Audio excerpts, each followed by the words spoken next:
The last bill on the calendar for the day is House File 14. The clerk will report the bill. House File number 14, number 3 on the calendar for the day, an act relating to elections. I recognize the member from Hennepin, Representative Nelson, to explain the bill. Thank you, Madam Speaker and members. House File 14 is the HAVA bill, a bill we've talked about earlier in the week. A little history about this. After the Gore-Bush election and all the problems that came about that, the U.S. Congress passed the Help America Vote Act, or HAVA. This was used for, and given money to the states to upgrade election equipment across the country. The word at that time, and since then coming out of Washington, it was that this was a one-time grant of money and there wasn't going to be any money in the future. Then in 2016, the last presidential election, we had all sorts of problems with people trying to hack into our election systems. And luckily, they did not get in. And Minnesota is one of those states that they tried to get into our election system.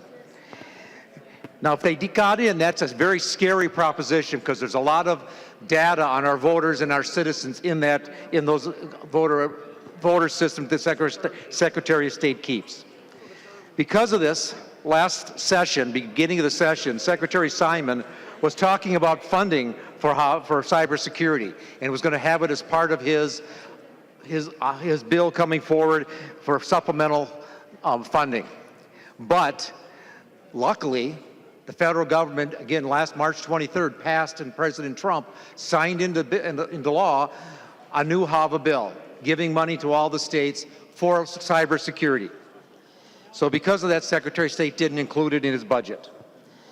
Now, so going forward last year, this was in the omnibus bill, Senate File 3656, that was vetoed by the governor. Now, 44 states in this country when they get federal grants like this, don't require their legislatures to approve spending this money. Minnesota is one of 6 states that does. And currently we are the only state that hasn't approved that. So that means 49 states out there are already working on upgrading their systems to increase the security on their election systems. We're the last, and I don't like being the last in anything, especially for the state of Minnesota. Now, one of the requirements of this HAVA dollars, and there's been a lot of talk about this in the committee hearings, was that they required a match, 3%, or excuse me, a 5% match, which is about $330,000. And again, this is $6.6 million approximately that we're going to get. Now, you may ask why we didn't include this in the bill. Well, there's a couple reasons. One is, unlike the last time they did this, the federal government didn't require us to have the match up front.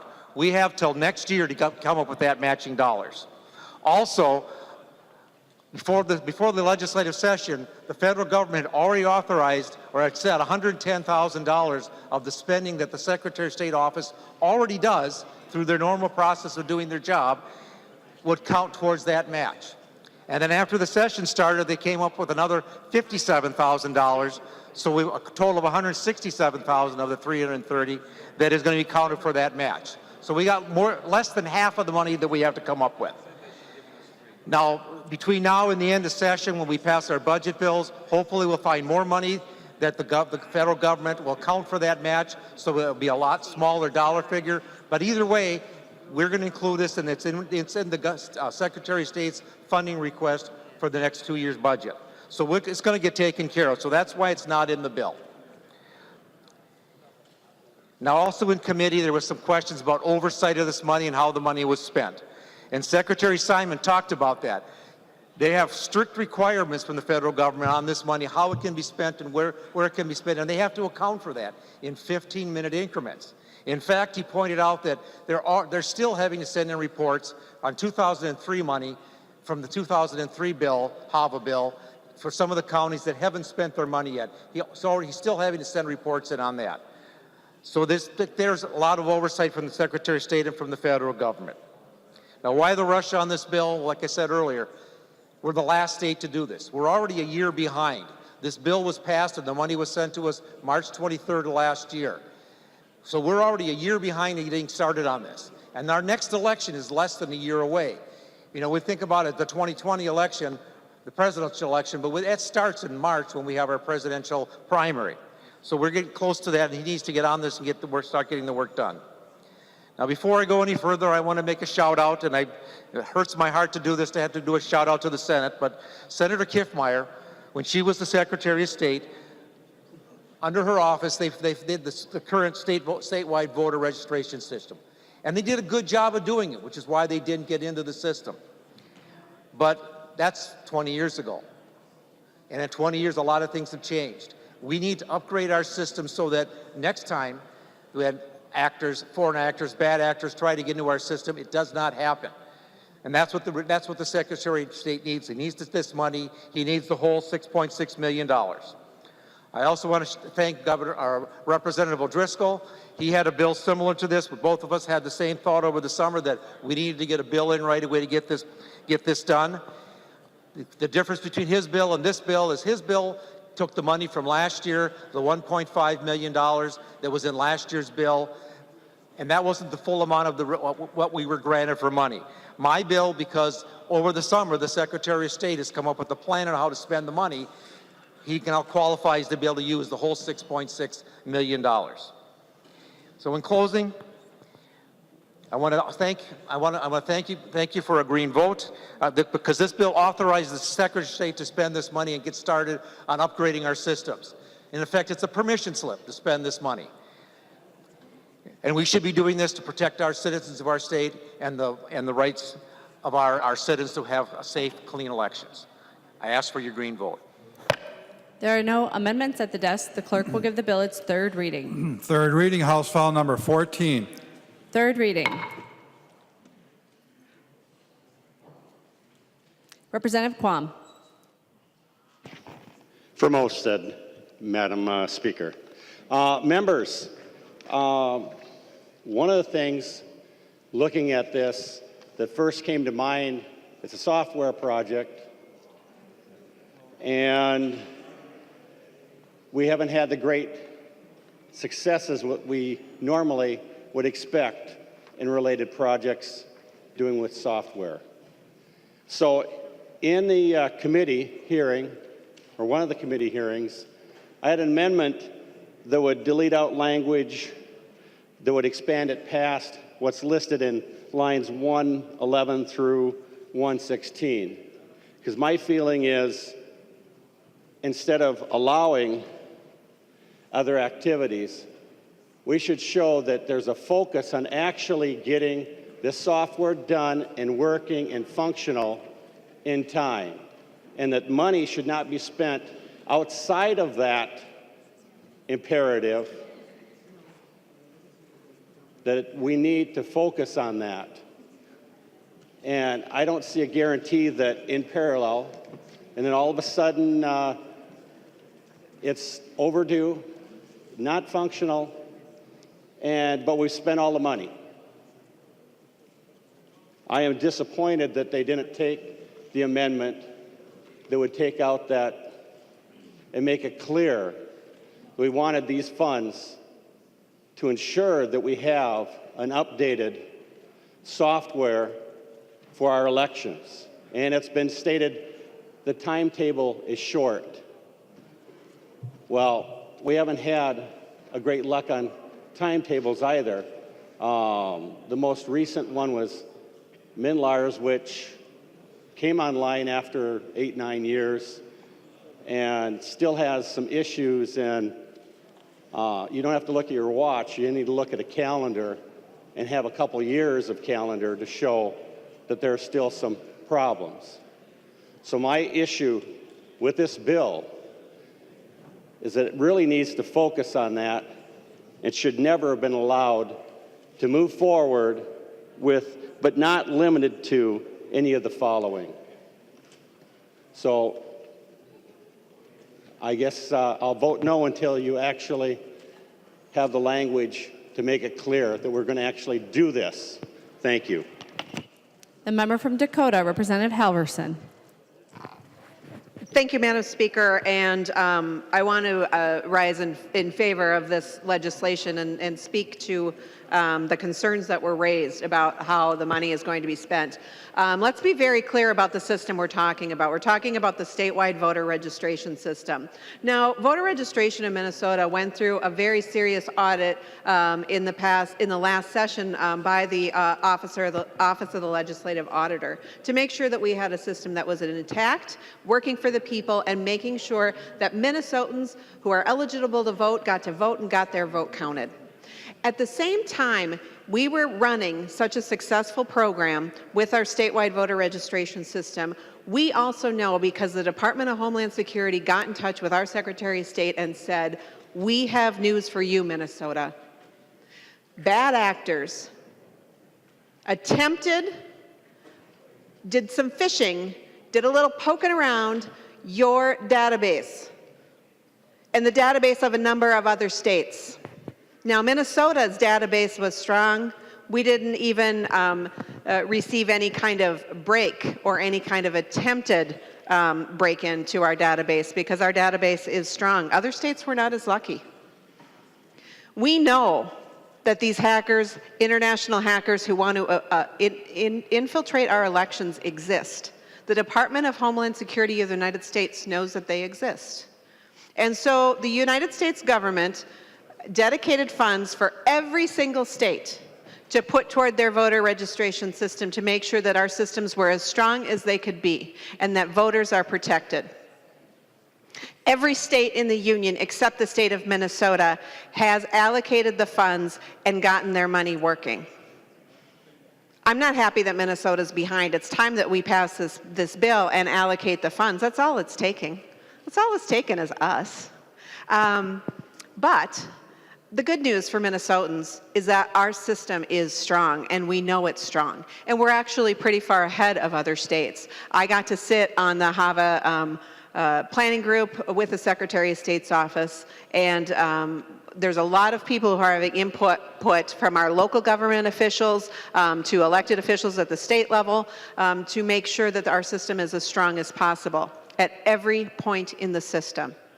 The funding that's provided here is planned for and has been planned for prior to the federal government even releasing the funds. It was an ask that was going to be made by the Secretary of State. And here we are, we're going to sit on it some more. With regard to the technology is not at risk. This is a system that was built, as Representative Nelson said, back in 2004, I believe, and has served Minnesota very well.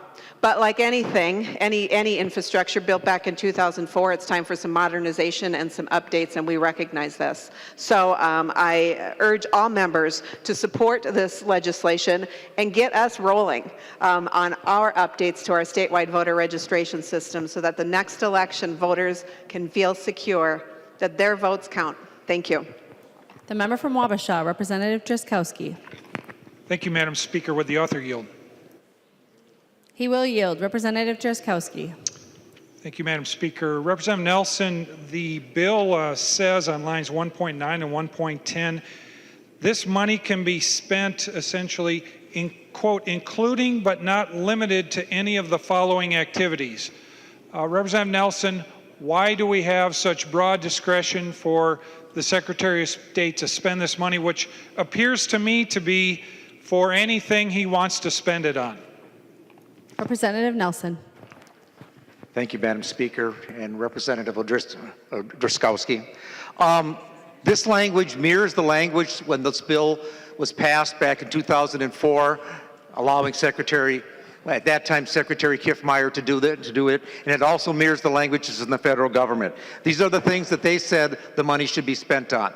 And again, he has to account for this money in 15-minute increments. He's got to make sure that he's got to report back to them for them to say, yes, this is a proper way of spending this money. So that's why the language is there, is because this comes out of the federal government and it mirrors the language we've used in the past, the last time we did a bill like this. Representative Driscowski. Thank you, Madam Speaker. Thank you, Representative Nelson. Well, Representative Nelson, I understand there was an effort in committee somewhere along the way to bring some clarity, and tighten down the requirements for spending in the bill. And the idea that we're just going to mirror the language from the past bill, mirror the language from the past, is a weak, empty, and failed reason for this. Representative, we have enough examples of failure in state government to actually spend money the way it's supposed to be spent. We can start with MNLARS. We can start with MNsure. We can start with the $100 million of CCAP money that may be going to other countries to fund people who want to kill us. We may look at the Medicaid money and the hundreds and hundreds of millions of dollars that are going to people who do not qualify for the goodness that the people of Minnesota are granting. Some of it going to dead people. And members, this discussion goes beyond this bill. This goes beyond our fiduciary responsibility as a legislature to the people of the state of Minnesota to be responsible for the money that they send here to fund the things that they authorize through us. And members, if we are aware of these problems and we fail to act on them while we're aware of it, we are collectively guilty of institutional corruption.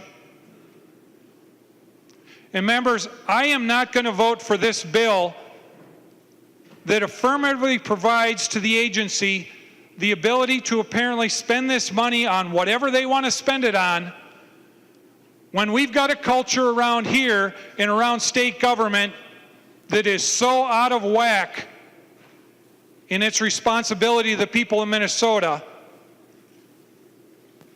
I am not going to be voting for that. And I hope you don't either. Members, there was opportunity to bring some specificity, clarification, and responsibility to this bill. Now, there seems to be a race to spend $6.6 million. I saw 2 bills come up the other day on the floor, 2 amendments. Let's get our bill here first so we can spend this money as fast as we can, and we can take credit for spending this money. Members, this is the bill.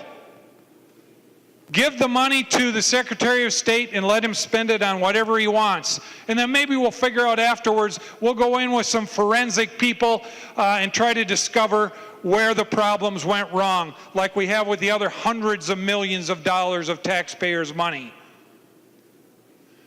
Members, we need to send this back to committee so that it gets corrected. Madam Speaker, I would move to send, to refer House File 14 back to the, help me out with the committee, the Government Elections Committee or something like that, Madam Speaker.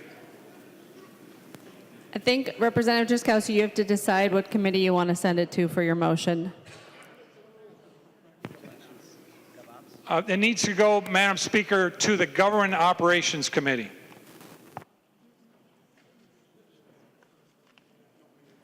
Representative Jaskowski moves that House File 14 be sent to the Government Operations Committee. All those in favor, please say aye. Aye. Those opposed, please say no. No. The noes have it. The motion does not prevail. Debate on House File 14. The member from Wright, Representative Lucero. Thank you, Madam Speaker. I'm wondering if the bill author would yield for a few questions. He will yield. Representative Lucero. Thank you, Madam Speaker. And to the bill author, as I'm looking at the bill here, I see on line 1.13, improving accessibility. Could you help just explain exactly what's going to happen with the dollars intended for cybersecurity to improve accessibility? Representative Nelson. Well, thank you, Madam Chair and Representative. Accessibility, improving accessibility is something that the Secretary of State has been working on. It is something we've been working on across the country. It's to allow people that have physical disabilities to be able to vote better. We've had bills in the last year dealing with this, about allowing blind and visual people with visual problems to be able to have the machines read to you, and that some of this money can be used to improve those systems, and that's part of it. Also, to some of the questions that have come up, the last 2 speakers, One of the reasons why that last line is there about and other things that might come up is because things come up that we didn't plan on. When they may get in there, they may find something that they need to improve on. That's why they have the flexibility to spend that money. Also, for all those people that are bringing up all these problems that we've had with Minute in the past, you should be rest assured, Minute has nothing to do with doing this programming.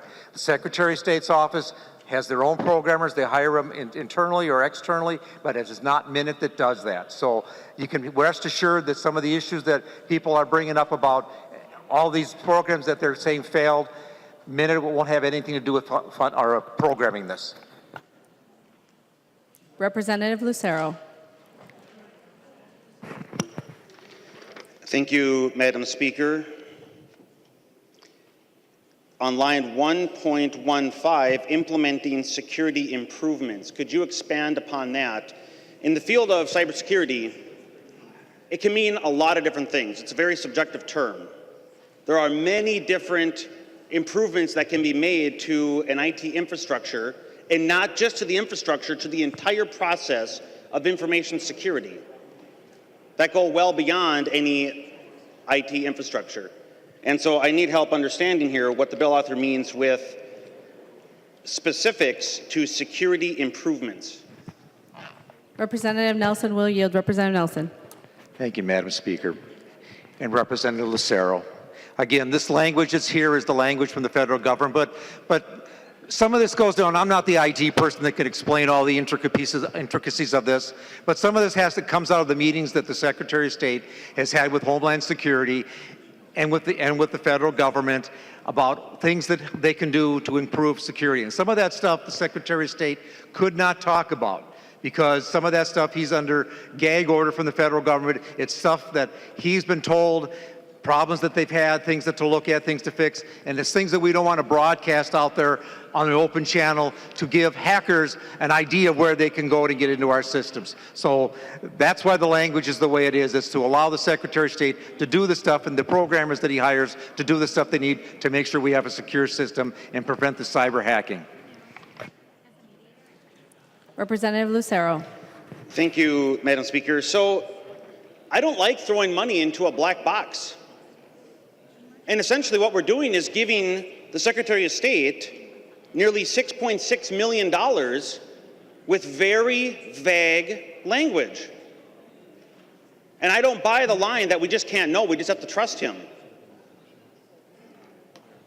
Somebody has to make the decision on where the dollars are going to be spent and in which areas within a cybersecurity program. And one person's opinion of where a risk may lie can be vastly different from a different area where risk may lie. And so I'm not comfortable just sending the money to him without more details and more oversight. And as Representative Quam and Drazkowski enumerated, we have a long history here of spending millions of dollars, actually, I'll use a better term, squandering millions of dollars. And we have an opportunity to not repeat the mistakes of the past.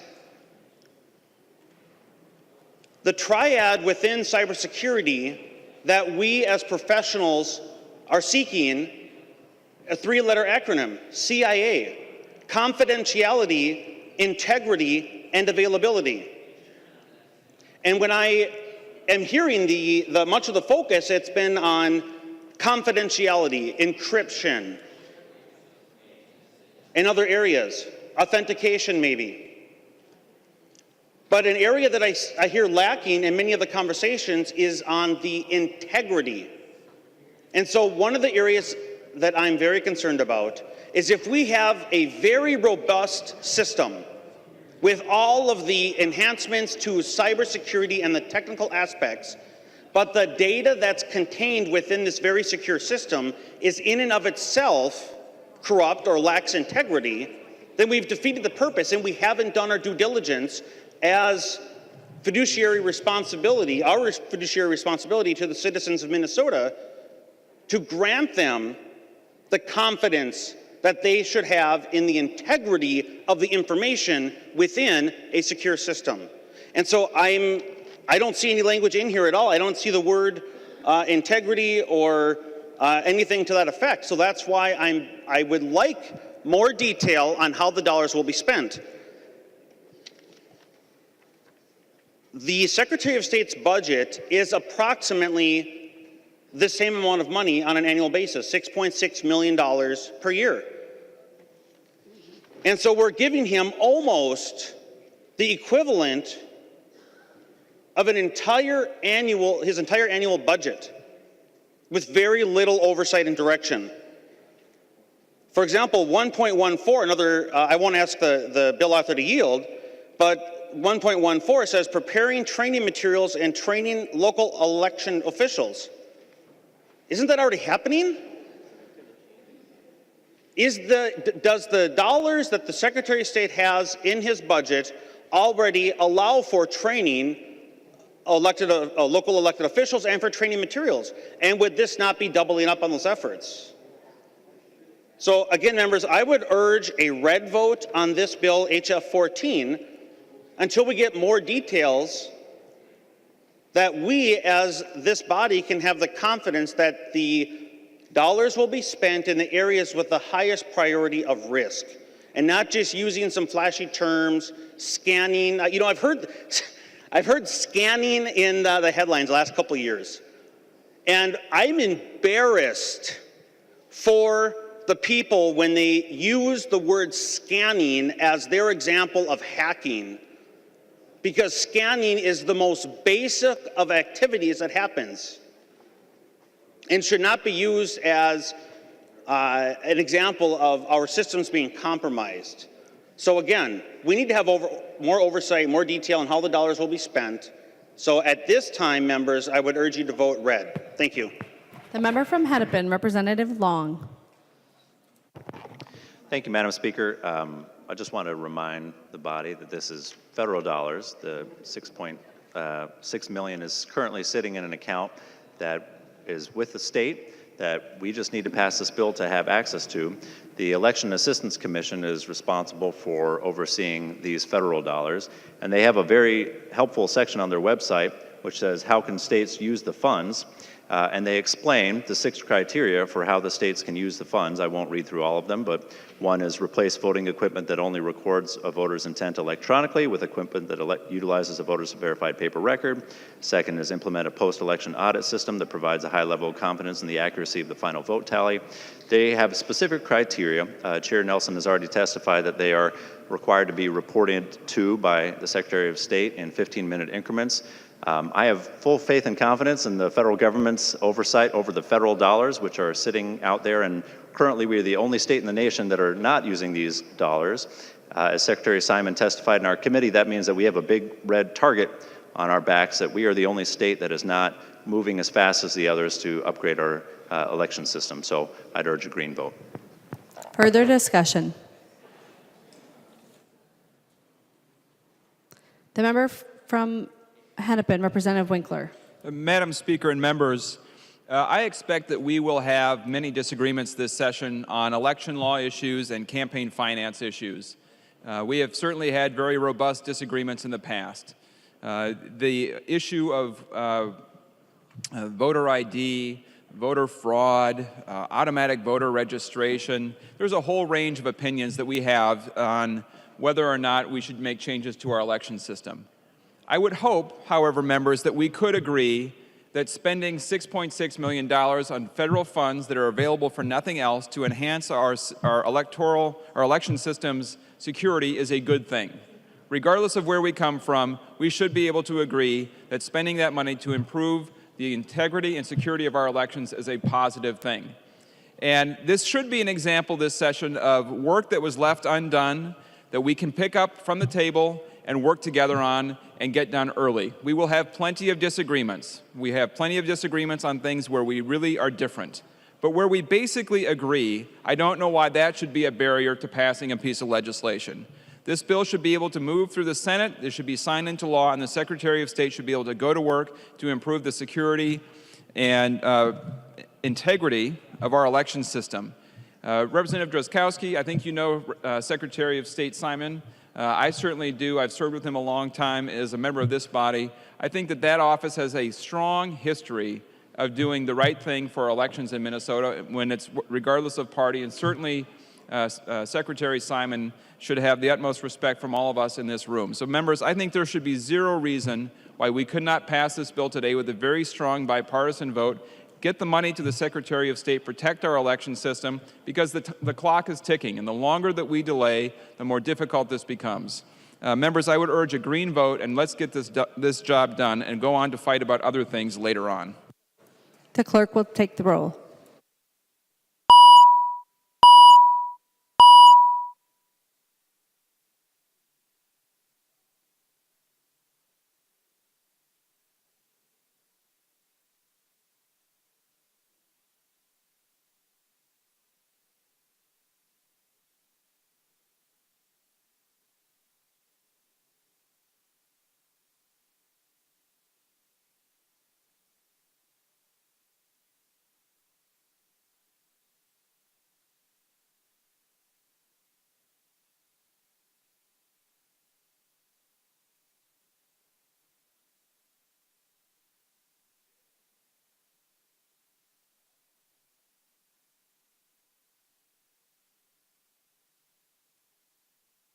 The clerk will close the roll.